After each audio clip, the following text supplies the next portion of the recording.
Treasure Island by Robert Louis Stevenson. Chapter 16.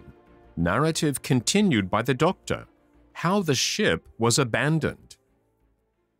It was about 1:30, 3 bells in the sea phrase, that the 2 boats went ashore from the Hispaniola.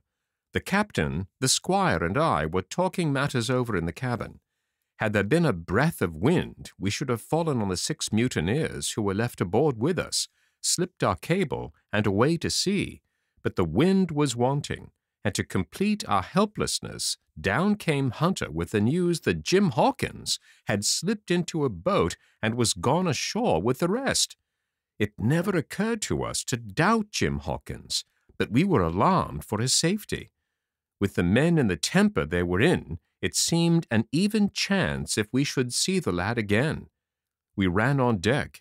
The pitch was bubbling in the seams. The nasty stench of the place turned me sick. If ever a man smelt fever and dysentery, it was in that abominable anchorage. The 6 scoundrels were sitting grumbling under a sail in the forecastle. Ashore we could see the gigs made fast, and a man sitting in each, hard by where the river runs in. One of them was whistling Lillibolero. Waiting was a strain, and it was decided that Hunter and I should go ashore with the jolly boat in quest of information. The gigs had leaned to their right, but Hunter and I pulled straight in the direction of the stockade upon the chart. The 2 who were left guarding their boats seemed in a bustle at our appearance. Lillibolero stopped off, and I could see the pair discussing what they ought to do. Had they gone and told Silver, all might have turned out differently, but they had their orders, I suppose, and decided to sit quietly where they were and hark back again to Lillibolero. There was a slight bend in the coast, and I steered so as to put it between us. Even before we landed, we had thus lost sight of the gigs. I jumped out and came as near running as I durst, with a big silk handkerchief under my hat for coolness' sake and a brace of pistols ready primed for safety. I had not gone 100 yards when I reached the stockade. This was how it was. A spring of clear water rose almost at the top of a knoll. Well, on the knoll and enclosing the spring, they had clapped a stout log house fit to hold 20 of people on a pinch, and loopholed for musketry on either side. All round this they had cleared a wide space, and then the thing was completed by a paling 6 feet high, without door or opening, too strong to pull down without time and labor, and too open to shelter the besiegers. The people in the log house had them in every way.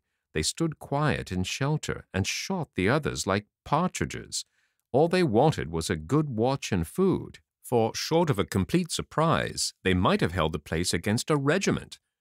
What particularly took my fancy was the spring, for though we had a good enough place of it in the cabin of the Hispaniola with plenty of arms and ammunition and things to eat, and excellent wines, there had been one thing overlooked. We had no water. I was thinking this over when there came ringing over the island the cry of a man at the point of death. I was not new to violent death. I have served His Royal Highness the Duke of Cumberland, and got a wound myself at Fontenoy. But I know my pulse went dot and carry one. Jim Hawkins is gone, was my first thought. It is something to have been an old soldier, but more still to have been a doctor. There is no time to dilly-dally in our work. And so now I made up my mind instantly, and with no time lost, returned to the shore and jumped on board the jolly boat. By good fortune, Hunter pulled a good oar. We made the water fly, and the boat was soon alongside, and I aboard the schooner. I found them all shaken, as was natural. The squire was sitting down, as white as a sheet, thinking of the harm he had led us to, the good soul, and one of the 6 forecastle hands was little better. "There's a man," says Captain Smollett, nodding towards him, "new to this work. He came nigh hand fainting, Doctor, when he heard the cry. Another touch of the rudder and that man would join us." I told my plan to the captain, and between us we settled on the details of its accomplishment. We put old Redruth in the gallery between the cabin and the forecastle, with 3 or 4 loaded muskets and a mattress for protection. Hunter brought the boat round under the stern port, and Joyce and I set to work loading her with powder tins, muskets, bags of biscuits, kegs of pork, a cask of cognac, and my invaluable medicine chest. In the meantime, the squire and the captain stayed on deck, and the latter hailed the coxswain, who was the principal man on board. "Mr. Hands," he said, "here are 2 of us with a brace of pistols each. If any one of you 6 make a signal of any description, that man's dead." They were a good deal taken aback, and after a little consultation, one and all tumbled down the fore companion, thinking no doubt to take us on the rear.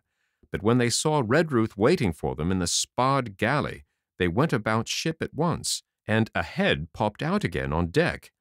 "Down, dog!" cries the captain, and the head popped back again, and we heard no more for the time of these 6 very faint-hearted seamen. By this time, tumbling things in as they came, we had the jolly boat loaded as much as we dared. Joyce and I got out through the stern port, and we made for shore again as fast as our oars could take us. This second trip fairly aroused the watchers along the shore. Lillibullero was dropped again, and just before we lost sight of them behind the little point, one of them whipped ashore and disappeared. I had half a mind to change my plan and destroy their boats, but I feared that Silver and the others might be close at hand, and all might very well be lost by trying for too much. We had soon touched land in the same place as before, and set to provision the blockhouse. All 3 made the first journey, heavily laden, and tossed our stores over the palisade. Then, leaving Joyce to guard them, 1 man, to be sure, but with half a dozen muskets, Hunter and I returned to the jolly boat and loaded ourselves once more. So we proceeded without pausing to take breath, till the whole cargo was bestowed, when the 2 servants took up their position in the blockhouse, and I, with all my power, sculled back to the Hispaniola. That we should have risked a second boat-load seems more daring than it really was. They had the advantage of numbers, of course, but we had the advantage of arms. Not one of the men ashore had a musket, and before they could get within range for pistol shooting, we flattered ourselves that we should be able to give a good account of a half a dozen at least. The squire was waiting for me at the stern window, all his faintness gone from him. He caught the painter and made it fast, and we fell to loading the boat for our very lives. Pork, powder, and biscuit was the cargo, with only a musket and a cutlass apiece for the squire and me, and Redruth and the captain.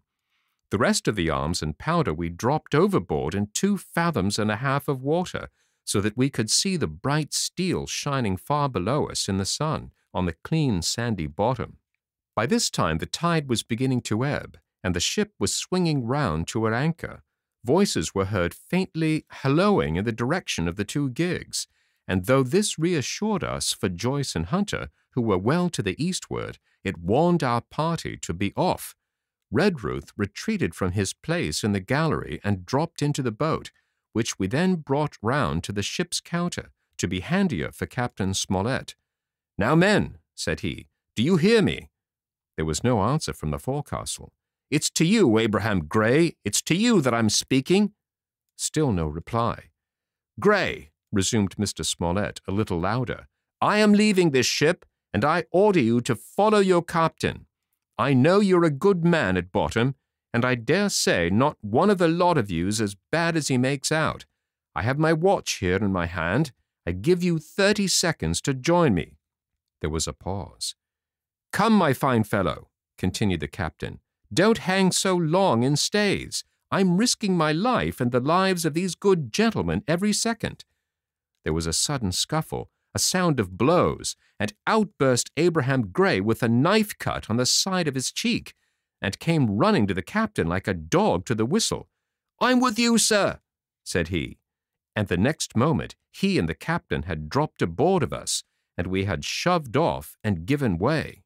We were clear out of the ship, but not yet ashore in our stockade.